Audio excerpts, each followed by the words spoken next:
Good morning, students. In previous video, we have discussed about osmosis and osmotic pressure, and we are done with the related numericals. Now, next our topic is abnormal molar mass.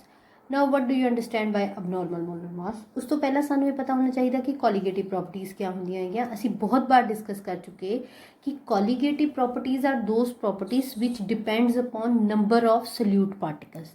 ਜਿਹੜੀ ਕਿ number of solute particles ਪਰ depend ਕਰਦੀਆਂ, ਉਹਨਾਂ ਨੂੰ ਅਸੀਂ ਕੋਲੀਗੇਟਿਵ properties ਕਹਿੰਦੇ ਹੈਗੇ। ਜਦੋਂ ਤੁਸੀਂ ਕੋਈ ਨੋਨ ਇਲੈਕਟ੍ਰੋਲਾਈਟ ਜਿਹੜਾ ਹੈ ਸੋਲਿਊਟ ਉਹ ਸੋਲਿਊਸ਼ਨ ਦੇ ਵਿੱਚ ਪਾਉਂਦੇ ਆ ਜਾਂ ਸੋਲਵੈਂਟ ਦੇ ਵਿੱਚ ਐਡ ਕਰਦੇ ਤਦ ਉਹ ਨਾਰਮਲ ਕੋਲੀਗੇਟਿਵ ਪ੍ਰੋਪਰਟੀਜ਼ ਸ਼ੋ ਕਰਦਾ ਹੈਗਾ, ਠੀਕ ਹੈ। ਬਟ ਅਗਰ ਅਸੀਂ ਕੋਈ ਇਹੋ ਜਿਹਾ ਕੰਪਾਊਂਡ ਸੋਲਵੈਂਟ ਦੇ ਵਿੱਚ ਐਡ ਕਰੀਏ ਜਿਹੜਾ ਡਿਸੋਸੀਏਟ ਹੁੰਦਾ ਹੋਵੇ, for example let's take the example of NaCl। NaCl you know that water ਦੇ ਵਿੱਚ dissociate ਹੋ ਜਾਏਗਾ Na positive and Cl negative। ਤੁਸੀਂ NaCl ਦਾ 1 ਮੋਲ ਲਿਆ ਮੰਨ ਲਓ, ਤਾਂ ਤੁਹਾਨੂੰ 1 ਮੋਲ Na positive ਦਾ ਹੋਇਆ ਤੇ Cl negative ਦਾ ਵੀ 1 ਮੋਲ ਹੋਇਆ। ਦੇਖਿਆ ਜਾਵੇ ਤਾਂ ਤੁਹਾਡੇ ਕੋਲ ਨੰਬਰ ਆਫ ਪਾਰਟੀਕਲਸ ਤਾਂ ਆਫਟਰ ਡਿਸੋਸੀਏਸ਼ਨ ਕਿੰਨੇ ਹੋ ਗਏ? 2 ਨਹੀਂ ਹੋ ਗਏ। ਹੁਣ ਇੱਥੇ ਜਿਹੜੇ ਨੰਬਰ ਆਫ ਸੋਲਿਊਟ ਪਾਰਟੀਕਲਸ ਹੈ ਉਹ ਕਿਆ ਹੋ ਗਏ? ਇਨਕਰੀਜ਼ ਹੋ ਗਏ। ਤੇ ਕੋਲੀਗੇਟਿਵ ਪ੍ਰੋਪਰਟੀ ਕਾਹਦੇ ਪਰ ਡਿਪੈਂਡ ਕਰ ਰਹੀ? ਨੰਬਰ ਆਫ पार्टिकल्स पर। अगर नंबर ऑफ पार्टिकल्स इंक्रीज होए तो थोड़ी कोलीगेटिव प्रॉपर्टी भी इंक्रीज होएगी, ठीक है। Other example we can take the example of acetic acid. In 11th class you have studied कि जेडे कार्बोक्सिलिक एसिड होंदे दे dimerise, they form dimers, 2 molecules इकट्ठे रहंदे। इस केस दे विच देखो ऐदा हो गया, ठीक है। मान लो तुसी दे 10 मोल्स ले, लैट्स टेक द एग्जाम्पल असीं 10 मोल्स ले। 10 मोल्स ਜਿਹੜੇ ਹੈ ਉਹਦੇ ਵਿੱਚੋਂ 2 ਪਾਰਟੀਕਲਸ ਜਾਂ 2 ਮੋਲਸ ਜਿਹੜੇ ਆ ਉਹ ਆਪਸ 'ਚ ਕਿਆ ਹੋ ਕਰਗੇ? ਕੰਬਾਈਨ ਕਰਕੇ ਡਾਇਮਰ ਬਣਾ ਗਏ। ਤਾਂ ਸਾਨੂੰ ਹੁਣ ਕਿੰਨੇ ਮਿਲੂਗੇ? 5 ਮੋਲਸ ਮਿਲ ਜਾਏ ਕਿਉਂਕਿ ਡਬਲ ਹੋ ਗਏ। ਹੁਣ colligative properties are those properties which depend upon the number of solute particles. ਪਹਿਲਾਂ ਅਸੀਂ ਨੰਬਰ ਆਫ ਸੋਲਿਊਟ ਪਾਰਟੀਕਲ ਵੈਸੇ ਕਿੰਨੇ ਲਏ? 10, बट सोल्यूशन जो किन्ने रह गए? 5। नंबर ऑफ सोल्यूट पार्टिकल्स क्या हो गए? डिक्रीज हो गए। जो number of solute particles change हो गए या डिक्रीज हो गए या इनक्रीज हो गए, जिदा इस केस दे विच है, तो उहदे नाल थाडी क्वालिगेटिव प्रॉपर्टी की वैल्यू भी क्या होएगी? चेंज होएगी। हुण this is one thing. Now again come to this example NaCl। 1 mole लिया सी, Na पॉजिटिव Cl नेगेटिव। असी पिछे न्यूमैरिकल्स कीते, उन्हां विच असी कोलीगेटिव प्रॉपर्टीज़ तो मोलर मास कैलकुलेट करते। ਹੁਣ ਮੋਲਰ ਮਾਸ ਜਿਹੜਾ ਹੈ ਉਹ ਪਾਰਟੀਕਲ ਦਾ ਆ ਰਿਹਾ, ਸੋਲਿਊਟ ਪਾਰਟੀਕਲ ਦਾ ਆ ਰਿਹਾ। ਹੁਣ ਇਸ ਕੇਸ ਦੇ ਵਿੱਚ ਚਲੋ ਜਿੱਦਾਂ ਦੇਖੋ ਤੁਹਾਡੇ ਕੋਲ ਯੂਰੀਆ ਹੈ, ਯੂਰੀਆ ਡਿਸੋਸੀਏਟ ਨਹੀਂ ਹੋਏਗਾ। ਉਹ ਅਗਰ ਪਹਿਲਾ 1 ਹੈ ਤਾਂ ਸੋਲਿਊਸ਼ਨ 'ਚ ਵੀ 1 ਹੀ ਰਹੇਗਾ, ਤਾਂ ਉਹਦੀ ਕੋਲੀਗੇਟਿਵ ਪ੍ਰੋਪਰਟੀ 'ਚ ਕੋਈ ਫਰਕ ਨਹੀਂ ਆਇਆ, ਉਹਦੇ ਮੋਲਰ ਮਾਸ 'ਚ ਵੀ ਕੋਈ ਫਰਕ ਨਹੀਂ ਆਉਣਾ ਚਾਹੀਦਾ। But when you are taking the example of NaCl ਦੇ ਵਿੱਚ ਯੂ ਹੈਵ ਟੇਕਨ 1 ਮੋਲ। ਉਹ 1 ਮੋਲ ਕਿਆ ਹੋ ਗਿਆ? ਡਿਸੋਸੀਏਟ ਹੋ ਗਿਆ। ਹੁਣ ਇਹ 2 ਪਾਰਟੀਕਲਸ ਬਣ ਗਏ ਅਲੱਗ-ਅਲੱਗ, ਠੀਕ ਹੈ। ਹੁਣ ਜਿਹੜਾ ਮੋਲਰ ਮਾਸ ਕੈਲਕੂਲੇਟ ਹੋਏਗਾ ਜਾਂ ਤਾਂ Na ਪੋਜ਼ਿਟਿਵ ਦਾ ਜਾਂ Cl ਨੈਗੇਟਿਵ ਦਾ, ਨਾਟ ਆਫ NaCl ਦਾ ਮੋਲਰ ਮਾਸ 23 ਪਲੱਸ 35.5 ਕਿੰਨਾ ਆ ਗਿਆ? 58.5 ਆ ਗਿਆ। ਇਹਦਾ 23, ਇਹਦਾ 35.5। ਤਾਂ ਹੁਣ ਤੁਹਾਡਾ ਮੋਲਰ ਮਾਸ 58.5 ਨਹੀਂ ਆਏਗਾ। ਕਿੰਨਾ ਆਏਗਾ? 58.5 ਤੋਂ ਘੱਟ ਆਏਗਾ, ठीक है। तो उस केस ਦੇ ਵਿੱਚ ਹਾਫ ਆ ਜਾਏਗਾ, ਆਲਮੋਸਟ ਅੱਧਾ ਆ ਜਾਏਗਾ। ਤਾਂ ਉਸ ਕੇਸ ਦੇ ਵਿੱਚ ਤੁਹਾਡੀ ਮੋਲਰ ਮਾਸ ਜਿਹੜਾ ਹੈ ਉਹ ਕੈਲਕੂਲੇਟਡ ਥੋੜੀ ਆਇਆ। ਤੁਹਾਡਾ ਮੋਲਰ ਮਾਸ ਨਾਰਮਲ ਨਹੀਂ ਨਾ ਆਇਆ, ਤੁਹਾਡਾ ਮੋਲਰ ਮਾਸ ਕਿਆ ਆ ਗਿਆ? ਅਬ ਨਾਰਮਲ ਮੋਲਰ ਮਾਸ ਆ ਗਿਆ, ਕੁਝ ਹੋਰ ਮੋਲਰ ਮਾਸ ਆ ਗਿਆ। ਇਹਦੀ ਐਗਜ਼ਾਮਪਲ ਲਓ, in this case acetic acid molar mass 60, 12 plus 3 plus 12 plus 32 plus 1, that would come out to be 60, ठीक है। ਹੁਣ ਇਹਦਾ ਮੋਲਰ ਮਾਸ 60 ਹੈ, ਬਟ ਜਦੋਂ ਇਹ ਸੋਲੂਸ਼ਨ 'ਚ ਡਾਇਮਰ ਬਣ ਗਿਆ। ਹੁਣ ਡਾਇਮਰ 'ਚ 2 ਮੋਲੀਕਿਊਲਸ ਜਿਹੜੇ ਹੈ ਉਹ ਇਕੱਠੇ ਰਹੋਗੇ। ਇਹ ਡਾਇਮਰ ਇਸ ਤਰ੍ਹਾਂ ਬਣਾਉਂਦੇ ਹੈਗੇ। You have done in 11th class hydrogen bonding ਵਾਲੇ ਚੈਪਟਰ 'ਚ ਅਸੀਂ ਇਹ ਚੀਜ਼ ਕਰ ਚੁੱਕੇ। ਆ ਹਾਈਡਰੋਜਨ ਬੌਂਡਿੰਗ ਹੁੰਦੀ, ਇਹਦੇ ਕਰਕੇ ਇਹ 2 ਮੋਲੀਕਿਊਲਸ ਕਿਆ ਰਹਿ ਰਹੇ? ਇਕੱਠੇ ਰਹਿ ਰਹੇ। ਹੁਣ ਜਦ ਤੁਸੀਂ ਇਹ 2 ਮੋਲੀਕਿਊਲਸ ਇਕੱਠੇ ਹੋ ਗਏ ਤੇ ਤੁਸੀਂ ਮੋਲਰ ਮਾਸ ਕੈਲਕੂਲੇਟ ਕਰੋਗੇ ਐਕਸਪੈਰੀਮੈਂਟਲੀ, ਤਾਂ ਉਹ ਐਕਚੁਅਲ 'ਚ ਇੱਕ ਦਾ ਥੋੜੀ ਮਾਸ ਦੱਸੇਗਾ, ਉਹ ਤਾਂ ਪੂਰੇ ਦਾ ਦੱਸੇਗਾ। ਪੂਰੇ ਕਿੰਨੇ ਹੈ? 2 ਪਾਰਟੀਕਲਸ ਹੈ, ਤਾਂ ਇਟ ਮੀਨਸ ਇਹਦਾ ਮੋਲਰ ਮਾਸ ਕਿੰਨਾ ਹੋ ਜਾਏਗਾ? 120। ਸੋ ਇਟ ਮੀਨਸ ਸਾਡਾ ਜਦੋਂ ਸਾਡਾ ਸੋਲਿਊਟ ਪਾਰਟੀਕਲ ਸੋਲਿਊਸ਼ਨ 'ਚ ਡਿਸੋਸੀਏਸ਼ਨ ਕਰ ਰਿਹਾ ਜਾਂ ਐਸੋਸੀਏਸ਼ਨ ਕਰ ਰਿਹਾ, ਦੋਨੇ ਕੇਸਿਸ 'ਚ ਸਾਡਾ ਮੋਲਰ ਮਾਸ ਉਨਾ ਨਹੀਂ ਆਏਗਾ ਜਿੰਨਾ ਥਿਓਰੈਟਿਕਲੀ ਜਾਂ ਕੈਲਕੂਲੇਟਡ ਆਉਣਾ ਚਾਹੀਦਾ। ਜਿੰਨਾ ਕਿ ਉਹਨਾਂ ਦੇ ਮੋਲਰ ਮਾਸ ਤੋਂ, ਐਟਮਸ ਦੇ ਐਟੋਮਿਕ ਮਾਸ ਤੋਂ ਆਉਣਾ ਚਾਹੀਦਾ। ਤਾਂ ਇਟ ਮੀਨਸ ਸਾਡਾ ਜਿਹੜਾ ਮੋਲਰ ਮਾਸ ਹੈ ਉਹ ਅਬਨੋਰਮਲ ਹੋ ਗਿਆ, ਦਿਸ ਇਜ਼ ਡਿਕਰੀਜ਼ ਔਰ ਇਨਕਰੀਜ਼ ਇਨ ਦਾ ਮੋਲਰ ਮਾਸ, ठीक है, that is called abnormal molar mass. So finally we can say that when solute undergoes dissociation or association in solution,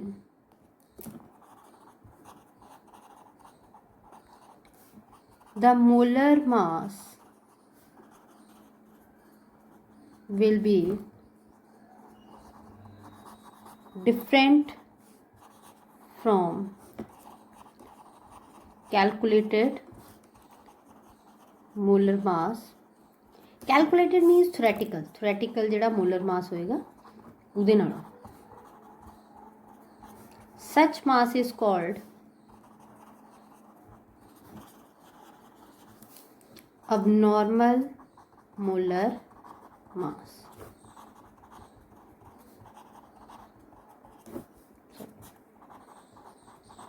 ठीक है, so this is called abnormal molar mass.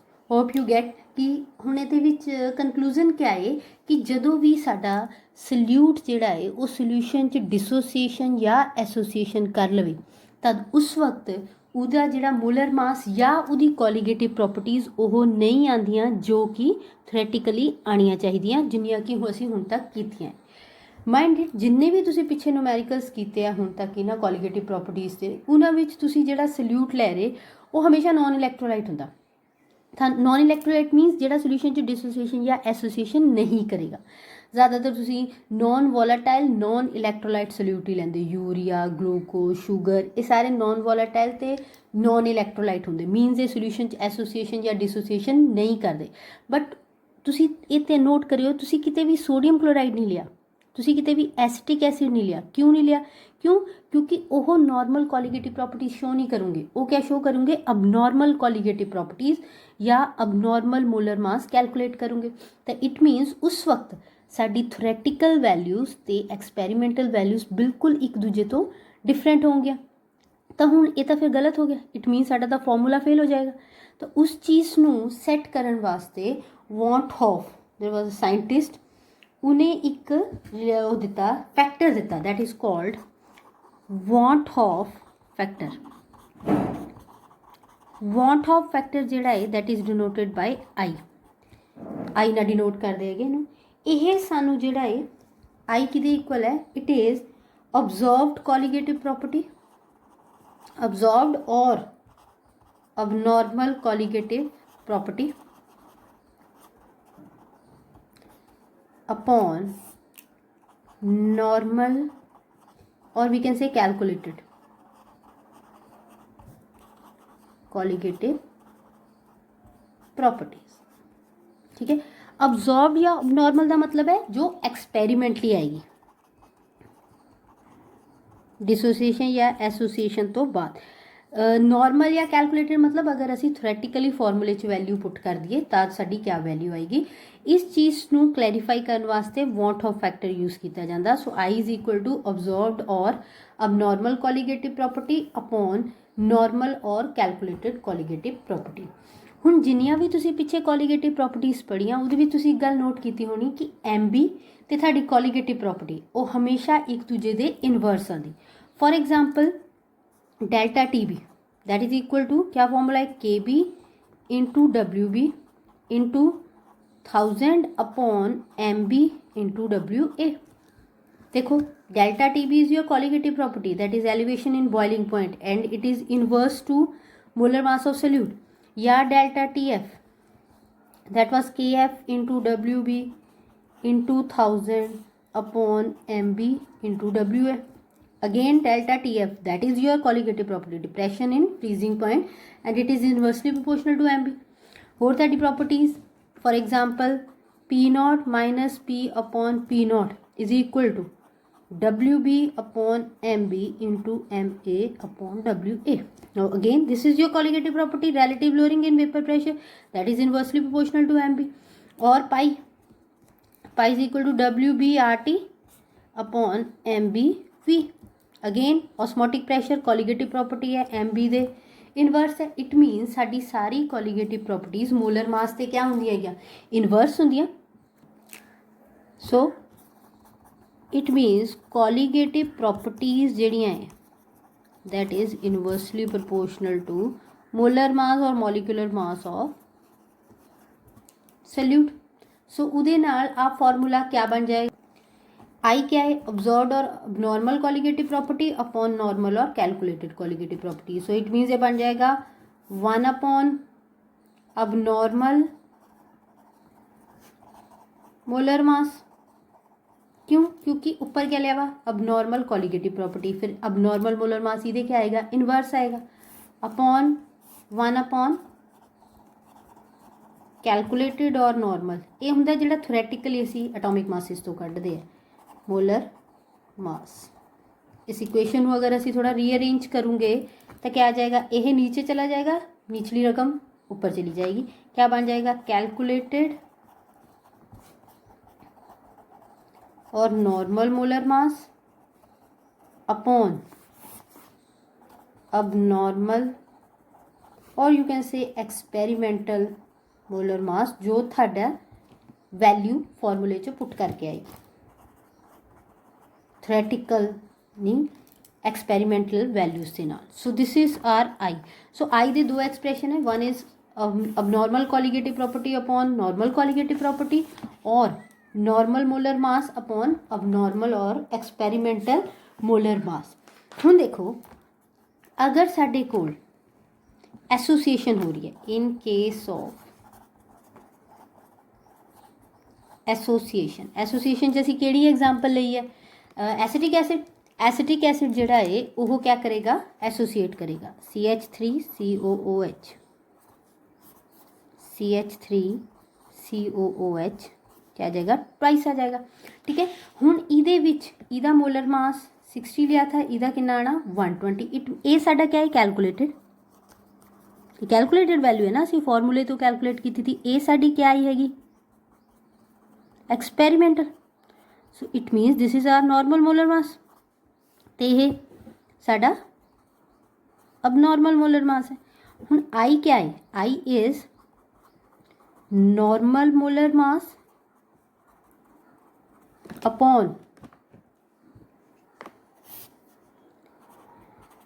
अब normal molar mass. Normal mass कितना है 60, अब normal कितना है 120, आई the value कितनी आ गई 1/2, तो आई दी वैल्यू लेस दैन 1 आ रही है, दैट इज फॉर एसोसिएशन वास्ते आई दी वैल्यू लेस दैन 1 आएगी। This is just an example. Association किसी दी भी हो सकती, उहदे विच आई दी वैल्यू जिहड़ी है वो हमेशा लेस दैन 1 आएगी। क्यों, क्योंकि अगर एसोसिएशन हो रही तो इसका मतलब है कि जिहड़ा सोल्यूशन च वो एसोसीएट होंगे, अगर वो एसोसीएट होंगे तो उन्होंने मोलर मास वधेगा, तो एक्सपेरीमेंटल मोलर मास या अबनॉर्मल मोलर मास क्या हो गया, वध गया, नॉर्मल नालों घट गया। तो अबनॉर्मल मोलर मास तुहाडा डिनोमीनेटर च है, अगर वो डिनोमीनेटर च है रकम बड़ी है तो आ छोटी है, तो ओबवियस है आई दी वैल्यू हमेशा 1 तो घट आएगी। इन केस ऑफ डिसोसीएशन च क्या होएगा, सोचो डिसोसीएशन दे विच पार्टिकल्स टुट गए, अगर वो टुट गए तो उन्होंने मोलर मास घट गया, तो इट मीनस अबनॉर्मल मोलर मास घट है तो नॉर्मल मोलर मास ज़्यादा है। फॉर एग्जाम्पल जिदा KCl है, KCl जो टुटूंगा तो क्या दूंगा K positive plus Cl negative, है ना, आ दो चीज़ें दूंगा। हुण KCl का जो मोलर मास होगा ओबवियसली वो ज़्यादा है, तो K पॉजिटिव तो Cl नैगेटिव का मोलर मास क्या आएगा, घट आएगा। इट मीनस आह अबनॉर्मल मोलर मास है वो क्या आएगा, लेस, तो जो नॉर्मल मोलर मास है वो क्या आएगा, हाई और मोर। हुण आई क्या है, I is abnormal molar mass upon abnormal molar mass. हुण जिहड़ा नॉर्मल मोलर मास है वो हैगा हाई, अब नॉर्मल मोलर मास है घट, इट मीनस यह लैस है यह हाई है, जे ए उपर वाली रकम न्यूमीरेटर बड़ा है तो डिनोमीनेटर छोटा है, तो ऑब्वियसली आई की वैल्यू क्या आएगी, ग्रेटर दैन 1 फॉर डिसोसिएशन। ठीक है, ये दूसरा केस हो गया। थर्ड केस हो सकता वो असी ऑलरेडी वैसे कर चुके कि अगर एसोसीएशन या डिसोसीएशन ना हो, जो एसोसीएशन या डिसोसीएशन होएगी नहीं तो मोलर मास च कोई फर्क नहीं आना। जो मोलर मास च कोई फर्क नहीं आएगा तो इट मीनस कैलकुलेटेड मोलर मास तो या जो नॉर्मल मोलर मास है तो जो अबनॉर्मल मोलर मास है वो दोनों क्या होंगे, इक्वल होंगे। जो इक्वल होंगे तो आई की वैल्यू कितनी आएगी, 1 आएगी। हम जिदा फॉर एग्जाम्पल चलो असी थर्ड केस लै सकते, in case no association or dissociation take place। जदों कोई भी एसोसिएशन या डिसोसिएशन टेक प्लेस नहीं हो रही तो उस वक्त for example we can take the example of glucose. Solution जब ये C6H12O6 ही रहेगा, पहला भी मास 180 है, हुण भी मास 180 है, तो यह आई क्या हो गया, एक्सपेरिमेंटल भी 180 है, कैलकुलेटेड भी 180 है। ये अब नॉर्मल है, यह नॉर्मल है। तो हुण आई दी क्या फॉर्मूला है, normal molar mass upon abnormal molar मास।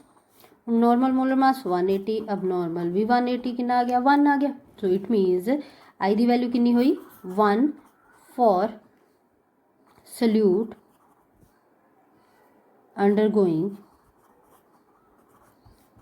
नीदर एसोसिएशन और डिसोसिएशन। सो इन्हों असी समअप कर सकते, 3 पॉइंट्स असी कर ले। समअप क्या है कि first one, I is greater than 1 if solute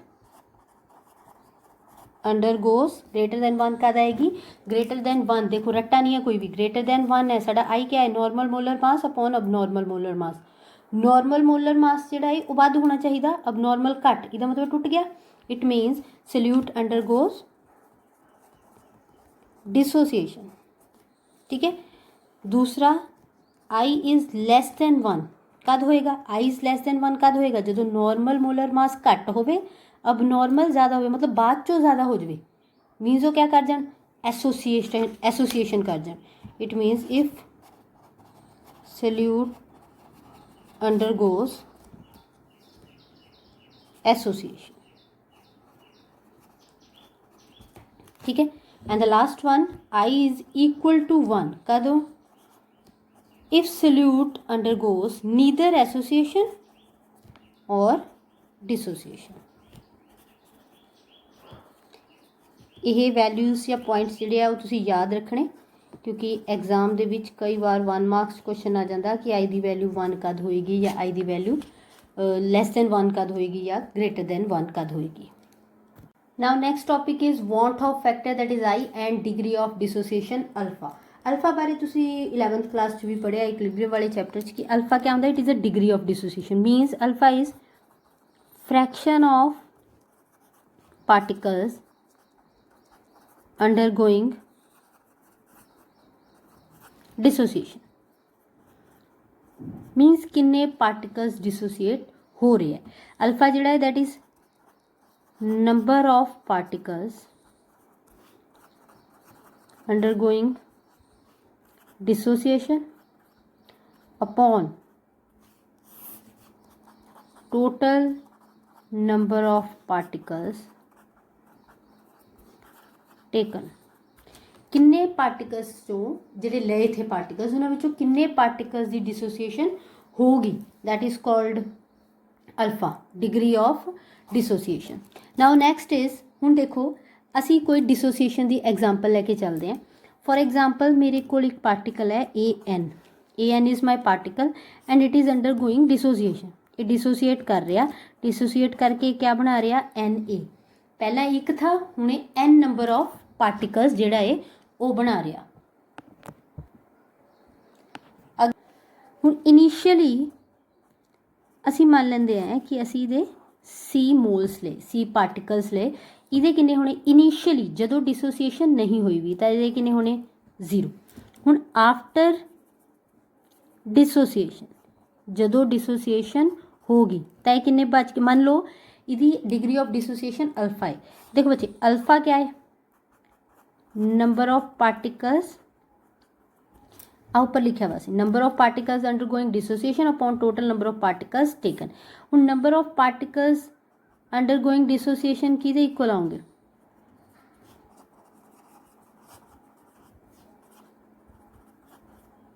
वो कि इक्वल हो जाने सी alpha is equal to number of particles undergoing dissociation upon total number of particles taken. इसका मतलब है हो गया alpha into number of particles taken. हुण तुसीं किन्ने ले number of particles taken C तो इट मीनस ये कितना बन गया अल्फा इंटू सी और we can say C alpha. हुण इहदे विचों डिसोसीएशन च इन्ने पार्टिकल्स डिसोसीएट कर गए ये डिसोसीएट हो चुके हैं तो बचे किन्ने जिन्हें इनिशियली ले थे माइनस जिन्हें डिसोसीएट हो गए it means C minus C alpha. हुण जिन्हें डिसोसीएट होंगे उन्ने बनोगे इट मीनस ये भी सी अल्फा बनना बट ये अगे क्या लग्या वा एन लग्या वा इट मीनस ये एन नंबर ऑफ पार्टिकल्स बन रहे एन ए पार्टिकल्स डिसोसीएट हो रहे हैं ठीक है एन ए पार्टिकल्स डिसोसीएट हो रहे तो डिसोसीएट होकर वो किन्ने बना रहे एन तो इट मीनस इत्थे किन्ने ना मल्टीप्लाई हो जाएगा एन। मैं थानू एक एग्जाम्पल दिंदी है जिदा मान लो NaCl है NaCl टुटेगा क्या देगा Na पॉजिटिव तो Cl नैगेटिव। हूँ इन्हें एक ने 2 पार्टिकल्स दिते जे 10 टुटे तो किन्ने देगा 20 जे 100 टुटे तो किन्ने देगा 200। इट मीनस तुसी किन्ने मल्टीप्लाई कर रहे 2 दे नाल मल्टीप्लाई कर रहे क्यों क्योंकि थानू नंबर ऑफ पार्टिकल्स किन्ने मिल रहे थे 2 मिल रहे। हुण इस केस दे विच सानू नंबर ऑफ पार्टिकल्स किन्ने मिल रहे n तो असी नंबर ऑफ डिसोसीएटेड पार्टिकल्स नू किन्ने नाल मल्टीप्लाई कर रहे एन दे नाल मल्टीप्लाई कर रहे। हुण आई दा एक होर फॉर्मूला है आई हुंदा number of particles after dissociation upon total number of moles और पार्टिकल्स भी लिख सकते मोल्स भी लिख सकते टेकन इनिशियली असीं किन्ने ले। हुण डिसोसीएशन तो बाद साडे किन्ने नंबर ऑफ पार्टिकल्स है सी माइनस सी अल्फा AN भी है क्योंकि मिक्सचर दे विच पूरी तरह डिसोसीएट नहीं है। डिग्री ऑफ डिसोसीएशन असीं उन्हां केसिस च लैंदे जदों साडा इलैक्ट्रोलाइट जिहड़ा है वो पूरी तरह डिसोसीएट ना होवे पर सानूं ये भी नहीं पता कि वो कितना डिसोसीएट हो रहा तो वो कैलकुलेट करन वास्ते असीं डिग्री ऑफ डिसोसीएशन यूज़ करदे तो हुण इहदे विच AN दे सी अल्फा पार्टिकल्स डिसोसीएट हो गए बचे किन्ने सी माइनस सी अल्फा तो सोल्यूशन दे विच हुण ए भी है उहदे किन्ने पार्टिकल्स है NC अल्फा तो इट मीनस ये किन्ने आ जाएगा C minus C alpha plus NC alpha upon total number of particles taken initially किन्ने ले वे C तो इसका मतलब है कि साडे कोल नीचे क्या आएगा C आएगा ऊपर सारे जो C कॉमन आ जाएगा क्या बच जाएगा 1 minus alpha plus N alpha upon C ना C कैंसिल क्या आ गया आगे I is equal to 1 minus alpha plus N alpha 1 इधर ले जाओ I minus 1 is equal to इन्होंने दोनों चो अल्फा कॉमन आ सकता N माइनस 1 ये माइनस वाला मैं पीछे ले गई हूँ इतों अल्फा क्या आ गया alpha is equal to I minus 1 upon N minus 1 ठीक है। So this is for calculating degree of dissociation यह जिहड़ा है वो डिग्री ऑफ डिसोसीएशन कैलकुलेट करने वास्ते फॉर्मूला असीं लगांदे I minus 1 upon N minus 1 इत्थे जिहड़ा I है वो ग्रेटर दैन 1 होएगा N भी ग्रेटर दैन 1 होएगा क्योंकि डिसोसीएशन हो रही अगर डिसोसीएशन हो रही तो नंबर ऑफ पार्टिकल्स जिहड़े है आफ्टर डिसोसीएशन तुहानूं ज़्यादा मिलूंगे। इत्थे N क्या है N is number of ions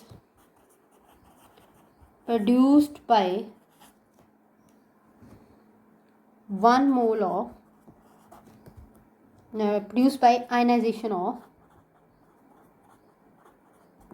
1 mole of electrolyte electrolyte टुट के सानू किन्ने नंबर ऑफ पार्टिकल्स दे रहा। For example in case of NaCl जिदा मैं तुहानू दस्सिया कि वो 2 पार्टिकल्स दे रहा, तो इत्थे n की वैल्यू कितनी आएगी 2 आएगी। KCl वास्ते 2 आएगी, ठीक है। सोडियम हाइड्रोक्साइड वास्ते 2 आएगी, K2SO4 वास्ते 3 आएगी, अलग अलग वैल्यू आएगी depending upon the compound.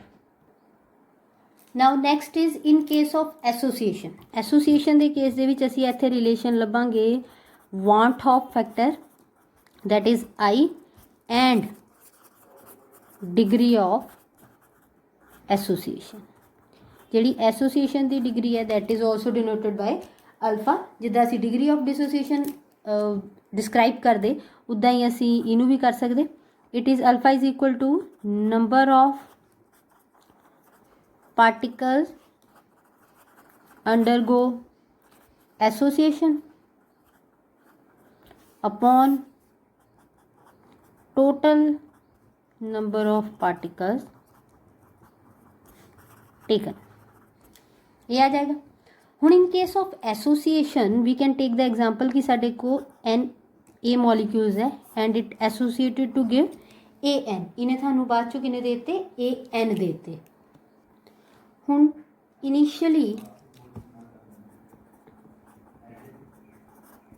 Initially असी किन्ने ले ले C। ये कितना होएगा 0 क्योंकि हला कोई एसोसिएशन नहीं हो रही। आफ्टर एसोसिएशन तो बाद ये मान लो ये कितना रह जाएगा C माइनस C अल्फा, जिदा असी पिछे डिस्कस किया था उदा ही इत्थे है। हुण ये कितना बनेगा, this would be C alpha upon N। क्यों, क्योंकि हुण n नंबर ऑफ पार्टिकल्स क्या हो गए कट्ठे हो गए। फॉर एग्जाम्पल देखो अगर साडे को एसिटिक एसिड है, यह क्या होंदा डायमराइज होंदा, डायमराइज करके वो बन गया CH3COH ट्वाइस। पहला तुसी किन्ने पार्टिकल ले 2, हुण किन्ने 1। अगर तुसी 10 पार्टिकल्स लैंदे तो किन्ने बच जांदे 5। अगर तुसी 20 लैंदे तो किन्ने बच जाने थे 10। इट मीनस तुसी क्या कर रहे, अगर मैं इहदा x लवां तो यह किन्ना बनेगा x अपॉन 2। क्यों, क्योंकि 2 पार्टिकल्स कट्ठे हो रहे, 2 पार्टिकल्स कट्ठे हो रहे। साडे केस दे विच n पार्टिकल्स कट्ठे हो रहे तो साडा क्या आएगा x अपॉन n आएगा। तो C alpha is our x क्योंकि वो नंबर ऑफ पार्टिकल्स एसोसीएट हुए है। तो बचने किन्ने हैं C अल्फा अपॉन n। हुण अगेन I क्या हुंदा, I is number of particles or moles after association upon number of particles taken initially किन्ने ले। Number of particle after association किन्ने हो गए C minus C alpha plus C alpha upon N upon number of particles taken initially किन्ने हैं C। हुण उपर वाले च C common 1 minus alpha plus alpha upon N upon 1 आ गया क्योंकि इत्थों C कॉमन कढ़िया था, आ C ना C कैंसल हो गया। सो इत्थों I क्या आ जाएगा साडा 1 minus alpha plus alpha upon N, या I minus 1 is equal to 1 upon N minus 1, या इत्थों अल्फा किहदे इक्वल आ जाएगा I minus 1 upon N minus 1। That would be for degree of association. ठीक है, सानू पता फॉर एसोसिएशन जिहड़ा है वो I इज़ लैस दैन 1 है, ये रकम नेगेटिव आएगी, n 1 तो बड़ा होएगा तो 1 अपॉन n लैस दैन 1 होएगा, ये भी नेगेटिव आएगी, नेगेटिव नेगेटिव कैंसल तो अल्फा क्या आएगा पॉजिटिव आएगा, तो कन्फ्यूज नहीं होना है। So these are the relation for degree of association and degree of dissociation. Tomorrow we will discuss about the numericals related to abnormal molar mass। Till now ਤੁਸੀਂ ਇਸ ਚੀਜ਼ ਨੂੰ ਵੀਡੀਓ ਨੂੰ ਪੂਰੀ ਤਰ੍ਹਾਂ ਧਿਆਨ ਨਾਲ ਦੇਖੋ ਤੇ ਉਹਦੇ ਵਿੱਚ ਧਿਆਨ ਨਾਲ ਚੀਜ਼ ਦੇਖੋ ਕਿ abnormal molar mass ਕਿਉਂ ਆ ਰਿਹਾ, I ਅਸੀਂ ਕਿੱਦਾਂ ਕੈਲਕੂਲੇਟ ਕਰ ਸਕਦੇ, want of vector the values association ਡਿਸੋਸੀਏਸ਼ਨ ਵਾਸਤੇ ਕਿੰਨੀ ਹੋ ਸਕਦੀ। Thank you.